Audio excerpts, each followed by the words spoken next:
Nagbubukas ang kwento sa isang mag-asawa na umaakyat sa matarik na bahagi ng bundok sa gitna ng isang rock climbing expedition. Ngunit ang babae, si Sasha, ay paulit-ulit na nadudulas sa parehong bahagi at hindi makalagpas dito kahit ilang beses pa niyang subukan. Habang pinapanood ang kanyang paghihirap, sinabi ng kanyang asawa na si Tommy na itigil na muna nila. Malapit nang sumama ang panahon at nagiging mas delikado ang pag-akyat. Ngunit tumanggi si Sasha. Iginiit niyang maaabot nila ang tuktok sa loob lamang ng isang oras. Sinabi niyang kailangan niyang gawin ito ngayon, kahit ano pa ang mangyari. Mariing tumanggi si Tommy. Sa halip, nagtayo sila ng tolda mismo sa gilid ng bundok. Sa labas, lalo pang lumalala ang bagyo. Sinabi ni Tommy na ayaw na niyang ipagpatuloy ang ganitong mga mapanganib na pakikipagsapalaran. Ipinaalala niya ang isang kasabihan, ang swerte ay parang anumang bagay na dinadala mo sa bundok, balang araw, mauubos din ito. Sumagot si Sasha ng may galit, tinatanong kung bakit niya sinasabi iyon ngayon habang nasa kalagitnaan sila ng bundok. Galit siya dahil sa bagyo. Nagsimula silang bumaba, balak bumalik at tapusin ang pag-akyat kapag gumanda na ang panahon. Ngunit biglang may bumagsak na mga bato mula sa itaas. Sumigaw si Tommy kay Sasha na bumaba agad. Nagmamadaling bumaba si Sasha habang bumubuhos ang mga bato. Ngayon, si Sasha naman ang sumisigaw kay Tommy, nakikiusap na bumaba siya agad. Ngunit isang napakalaking bato ang tumama kay Tommy at natulak siya palayo sa pader ng bundok. Mahigpit na hawak ni Sasha ang lubid ni Tommy, ngunit wala nang malay si Tommy at sobra ang bigat. Hindi na niya ito kayang hawakan. Dumulas ang lubid, at nahulog si Tommy sa kanyang kamatayan. Lumaktaw ang kwento 5 buwan matapos ang pangyayari sa Australia. Bitbit ni Sasha ang maswerteng compass ni Tommy habang papunta sa isang liblib na pambansang parke. Binalaan siya ng isang park officer na huwag pumasok mag-isa. Sinabi nitong maraming tao ang naliligaw sa kagubatang iyon, at nananatiling nawawala. Huminto si Sasha sa isang gasolinahan para bumili ng pagkain. Sa loob ng tindahan, napansin siya ng isang grupo ng mga lalaking mukhang magaspang ang ugali. Kasabay nito, pumasok din ang isang lalaking nagngangalang Ben. Nagsimulang bastyusan ng isa sa mga lalaki si Sasha, gumagawa ng malaswang komento. Nagsimulang mag-alok ang mga lalaki na maging gabay niya sa parke. Sa wakas, sumingit si Ben at sinabing, mukhang ayos naman siya. Umalis ang mga lalaki habang palabas na rin si Sasha. Lumingon siya kay Ben at nagtanong ng direksyon papuntang Grand Ole Narrows. Dahil hindi gumagana ang kanyang GPS, ibinigay ni Ben ang ruta at nagbigay pa ng payo. Sinabi niyang magsimula siya sa Blackstone Bay, may napakagandang camping area roon na medyo lihim at malapit sa baybayin. Binalaan din siya ni Ben na maaaring maging matindi ang lugar, at kadalasan ay dalawahan ang pumupunta roon. Ngunit nagpatuloy pa rin si Sasha mag-isa. Kalaunan, huminto siya malapit sa tabing ilog upang magpahinga. Biglang dumating ang parehong mga lalaking nakita niya sa gasolinahan, sakay ng kanilang mga truck. Nag-alok sila ng beer. Lumapit agad sa kanya ang kanilang mga asong panghunting. Galing ang mga lalaki sa pangangaso at may nahuli silang usa. Patuloy silang nakatitig sa kanya. Mabilis siyang naglakad papunta sa kanyang van at pumasok sa loob. Lumapit ang isa sa mga lalaki at kumatok sa bintana, pilit siyang pinapalabas. Ngunit nanatiling tahimik at hindi gumagalaw si Sasha. Matagal na nanatili ang mga lalaki roon. Tahimik lang siyang nakaupo sa loob ng kanyang van, naghihintay na umalis ang mga ito. Kinabukasan, dinala ni Sasha ang kanyang kayak sa ilog at nagsimulang mag-rafting sa malalakas na agos. Malalakas at mabilis ang alon, ngunit gustong-gusto niya ang bawat sandali. Nilalampasan niya ang makikitid na daanan, papasok ng papasok sa ilang. Sa kalaunan, nakarating siya sa isang kakaibang lugar sa ruta ng puno ng mga litrato ng iba't ibang tao. Para itong isang uri ng memorial. Umupo si Sasha roon at napaisip kay Tommy. Nag-set up siya ng kanyang tolda doon, ngunit nang magising siya, may narinig siyang gumagalaw sa labas. Lumabas si Sasha mula sa tolda upang tingnan ang paligid at napansin niyang nawawala na ang kanyang bag. Nang bumalik siya sa loob para muling maghanap, may nakita siyang ahas na nakapulupot sa loob. Agad niyang kinuha ang kanyang kayak at muling nagtulak palabas sa ilog. Doon niya napansin ang isa pang bangka na nakahimpil malapit. Nausisa kung sino pa ang naroon sa gitna ng ilang, lumangoy si Sasha papunta roon upang mag-imbestiga. Malinaw na may taong naninirahan doon, may apoy pang ang nagliliyab. Sumigaw siya, "Hello, hello." At doon, sa tabing ilog, nakita niya si Ben. Lumapit ito at sinabi, "Ito ang Blackstone Bay. Magandang lugar, hindi ba?" Sinabi ni Sasha na may nagnakaw ng kanyang mga gamit, at pati ang kanyang telepono ay nasa loob ng bag. Nagbiro si Ben na baka mga wombat ang kumuha, lagi raw itong nagte-text gamit ang maliliit nilang paa. Pagkatapos, sinabi ni Ben na may magandang balita, lagi raw siyang nagdadala ng doble sa kailangan niya at handa siyang tulungan si Sasha.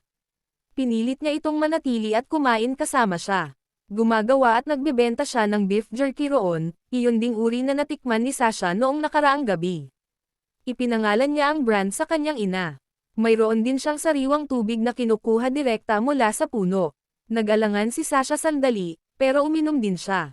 Sinabi ni Ben na madalas siyang pumunta roon at hindi siya taga-Australia talaga. Lumipat siya roon kasama ang kanyang ina noong bata pa siya. Tinanong niya si Sasha kung gaano na ito katagal nagkakayak. Sumagot si Sasha, "Konti lang, iba't ibang bagay." Sumagot si Ben, "Karamihan, bundok, tama." Sagot ni Sasha, "Tapos na ako sa bundok." Sabi ni Ben, "Hulaan ko, naghiwalay kayo, nakuha niya ang mga bundok at sayo ang mga ilog." Tumama ng malalim ang mga salita kay Sasha. Agad namang humingi ng paumanhin si Ben. Pagkatapos, ikinwento ni Sasha ang nangyari noong nakaraang gabi, ang mga lalaking lumapit sa kanyang kampo at tinakot siya. Sinabi ni Ben, "Pero maayos mo silang naharap." Doon napagtanto ni Sasha, naroon si Ben. Pinapanood siya. Inisip niyang baka kailangan niya ng tulong, pero hindi naman niya ito kinailangan. Biglang naunawaan ni Sasha na hindi maganda ang balak ni Ben. Sinabi niyang aalis na siya, ngunit pinigilan siya ni Ben. Sa kamay nito ay ang bracelet ni Sasha, siya ang nagnakaw ng kanyang mga gamit. Ibinalik ni Ben ang bag niya, saka inilabas ang isang crossbow at isang speaker. Sinabi niya, "Pinunan ko ulit ang mga gamit mo para maging patas ang laban. May oras ka hanggang matapos ang kantang ito para makalayo sa akin hanggat kaya mo." Tumakbo si Sasha habang si Ben ay nakatayo lang, nakikinig sa musika. Sumakay si Sasha sa kanyang kayak at agad umalis, ngunit nang matapos ang kanta, nagsimula na siyang habulin ni Ben. Pinadyak ni Sasha ang kayak ng buong lakas, ngunit sa unahan ay may talon. Tumaob ang kayak at napilitang tumalon si Sasha. Tinangay ng agos ang kayak niya, ang natira na lang sa kanya ay ang kanyang bag. Hinila niya ang sarili palabas ng ilog. Habang tumatakbo siya sa gubat, may narinig siyang mga boses. Sinundan niya ito, ngunit galing pala ang tunog sa isang video na tumutugtog sa isang telepono, iniwan iyon ni Ben bilang patibong. Bigla siyang pinaputukan ni Ben gamit ang crossbow. Tumakbo si Sasha sa kabilang direksyon habang sunod-sunod ang mga palaso na pinakawalan ni Ben mula sa mataas na lugar. Tinamaan ang kanyang bag ng isang palaso, at nadulas siya, tuluyang nahulog pabalik sa ilog. Malakas at mabilis ang agos. Tinangay siya ng tubig hanggang makarating sa isang kalmadong bahagi ng bangin kung saan bumagal ang daloy. Nakabalik siya sa lupa, ngunit may tama na siya ng palaso sa binti, at wasak na ang telepono sa kanyang bag. Hinalughog ni Sasha ang kanyang bag at kumain ng isang protein bar. Nakakita rin siya ng pepper spray. Pagkatapos, muli siyang tumakbo. Narating niya ang isang makitid na daan ng bato, ngunit wala ng daan pasulong. Kaya nagsimula siyang umakyat, hinahatak ang sarili pataas sa bato. Nakarating siya sa tuktok. Kinuha niya ang kanyang binoculars at nakita ang bangka ni Ben sa ibaba, gumagalaw na ito sa gubat. Sa kagubatan, papunta si Ben diretso sa kinaroroonan ni Sasha. Nang muli siyang tumingin gamit ang binoculars, napansin niyang nakita na rin siya ni Ben. Mabilis na nagtago si Sasha sa ilalim ng mga batong kakaakyat lang niya. Patuloy na naghahanap si Ben, sinusubukang matunten siya, ngunit hindi siya makita. Nang tuluyan nang umalis si Ben, muling umakyat si Sasha at nagpatuloy. Tumakbo siya ng buong bilis. Muli niyang ginamit ang kanyang binoculars at nakita si Ben. Sa pagkakataong ito, naliligo ito sa ilog, kampante at tila walang iniintindi. Dahan-daang pumasok si Sasha sa tubig at tahimik na lumangoy papunta sa bangka ni Ben. Ngunit habang tinatanggal niya ang pagkakatali ng bangka, nasabit ang kanyang paa sa isang bitag ng oso ni Ben. Narinig ito ni Ben at agad siyang sumugod. Hinailan niya si Sasha papalapit sa kanya, ngunit nag-spray si Sasha ng pepper spray diretso sa mukha niya. Napayuko si Ben sa sakit habang hinuhugasan ang kanyang mga mata sa tubig. Pagkatapos, itinutok niya ang kanyang crossbow kay Sasha at inutusang itapon ang pepper spray. Nang itapon ito ni Sasha, binuksan ni Ben ang bitag at pinalaya ang kanyang paa. Tinanong siya ni Sasha, laro ba ito? Sumagot si Ben, isa itong ritual. Itinali niya si Sasha sa isang puno, at bumalik pa para higpitan ang mga tali, sinasabing sabihin lang niya kapag hindi na niya kahaya ang sakit. Kinabukasan, isinakay siya ni Ben sa bangka at naglayag pababa ng ilog. Sinabi ni Ben na nakuha niya ang pangalan ni Sasha mula sa talaan ng mga ranger at nagsaliksik siya. Alam na niya ang nangyari kay Tommy. Ayon sa kanya, napaka-experienced ni Tommy kaya hindi raw makatwiran ang nangyari. Habang nagsasalita siya, palihim na sinusubukan ni Sasha abutin ang isang kawit na malapit sa kanyang paa. Tinanong siya ni Ben tungkol sa libing, mainit ba o malamig? Sumagot si Sasha na siya ay sinunog, ni cremated. Napagtanto ni Ben ang totoo, narito si Sasha para ikalat ang abo ni Tommy, na taga-Australia. Sa sandaling iyon, sinubukan ni Sasha kunin ang bakal na kawit, ngunit nahuli siya ni Ben at itinulak palabas ng bangka. Dahil nakatali pa rin siya sa bangka, hinayla siya nito habang umaandar. Dinala siya ni Ben sa pinakamalalakas na agos. Paulit-ulit na nalulubog si Sasha sa matinding daloy ng tubig, halos malunod. Dinala siya ni Ben sa mas malalim na bahagi ng gubat. Pinagsuot siya ng harness dahil kailangan nilang bumaba mula roon, isa iyon sa mga lihim na lugar ni Ben. Habang pababa sila, nasusuka si Sasha dahil sa napakasamang amoy. Sa unahan, may mga bangkay na nakasabit. Sinabi ni Ben na ayon sa ilang katutubong paniniwala, upang makuha ang espiritu ng iyong biktima, kailangan mong kainin ang atay nito. Ang pamilyang Carter mula sa video kanina ay naroon, patay at nakasabit. Ang beef jerky na ibinebenta ni Ben ay gawa pala sa mga bangkay na iyon. At si Sasha ang susunod niyang papatayin. Plano niyang kainin ang atay nito upang makuha ang kanyang espiritu. Tinanong ni Ben, sa tingin mo may problema ako? Sumagot si Sasha, sa tingin ko may mga taong nanakit sa'yo at gumawa ng masasamang bagay. At nalulungkot ako na nangyari iyon sa'yo. Bilang tugon, ipinakita ni Ben ang kanyang tunay na mga ngipin, pinatalas na parang sa hayop. Bigla siyang tumakbo at nawala. Tinawag siya ni Sasha, at agad siyang bumalik. Hinayla niya si Sasha at isinabot tulad ng iba. Ipinakita niya ang kanyang sariling gawa na salt brine, na ginagamit bilang pampalambot ng karne. Tinanong ni Sasha ang tungkol sa litrato sa tabi ng higaan niya. Inapala iyon ni Ben, ang una niyang biktima. Sinabi ni Ben, ngayon, lagi ko siyang kasama.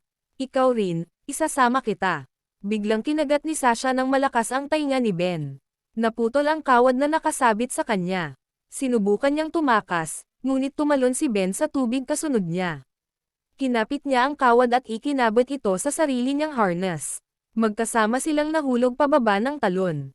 Halos mawalan ng malay si Ben sa lakas ng agos. Sumabot ang kawad sa isang natumbang puno. Sinubukan ni Sasha na kumawala mula kay Ben, ngunit kailangan niyang tanggalin ang kawad sa puno at umakyat muli sa ibabaw ng tubig. Kumuha siya ng bato at sinubukang hampasin ang ulo ni Ben, ngunit masyadong mataas ang tubig at hindi niya ito may hampas ng sapat ang lakas. Sinubukan niyang hampasin ang kawad gamit ang bato para maputol ito, ngunit nagsisimula ng magkamalay si Ben. Itinulak ni Sasha si Ben sa ilalim ng tubig, sinusubukang lunurin siya, ngunit lumaban si Ben. Hinawakan niya si Sasha sa leeg at sinimulang sakalin. Bigla na lang huminto si Ben, at iyon ang pagkakataong kailangan ni Sasha. Agad siyang kumuha ng bato at malakas na hinampas ang binti ni Ben, na nagresulta sa pagkabali nito. Tumingin si Ben sa kanyang binti at nakita niyang durog na ang buto. Pareho silang sugatan at napilitang manatili roon buong gabi. Binasag ni Sasha ang katahimikan at nagbiro, mukhang magaling ang dentista mo, o kinain mo rin siya. Pagkatapos, nagsimula siyang magsalita tungkol kay Tommy. Sinabi niyang noong nahulog ito, halos madamay silang dalawa. Kailangan ko siyang bitawan. Hindi ko malalaman kung buhay pa siya noon o hindi. Nandoon lang ako dahil nandoon siya, at ayaw na niyang magpatuloy. Pero hindi ako nakinig. Kinabukasan, nakatingin si Sasha sa napakataas na bangin sa harap nila. Kung iikot pa sila, aabutin ng 12 araw, at hindi kakayanin ni Ben dahil sa kanyang sugat.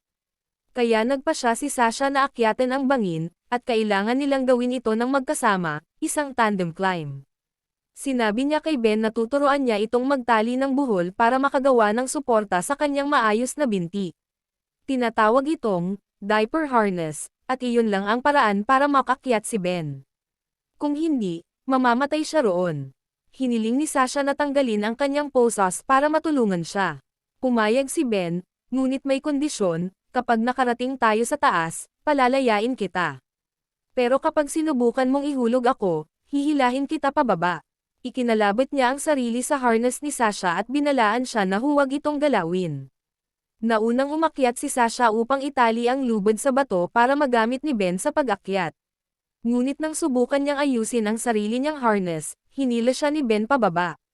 Pinagsabihan siya nito na huwag magtangkang gumawa ng kung anuman. Sinabi ni Sasha na inaayos lang niya ito, at nagpatuloy siya sa pag-akyat, dahan-dahan at maingat. Sumunod si Ben sa likod niya. Habang umaakyat, tinanong siya nito tungkol sa pagkahulog ni Tommy. Parang lumilipad ba siya? Hindi sumagot si Sasha, tuloy lang siya sa pag-akyat. May isang nakausling bahagi ng bato kung saan hindi na siya gaanong makikita ni Ben. Sinamantala ni Sasha ito at tahimik na itinali ang isang lubid sa maliit na punong tumutubo sa bato. Ngunit bago pa niya matanggal ang pangalawang lubid, hinayla siya ni Ben pababa, sumisigaw, "Ano ang ginagawa mo? Nangako kang sabay tayo." Halos mawalan ng kapit si Sasha ngunit nakahawak siya sa bato.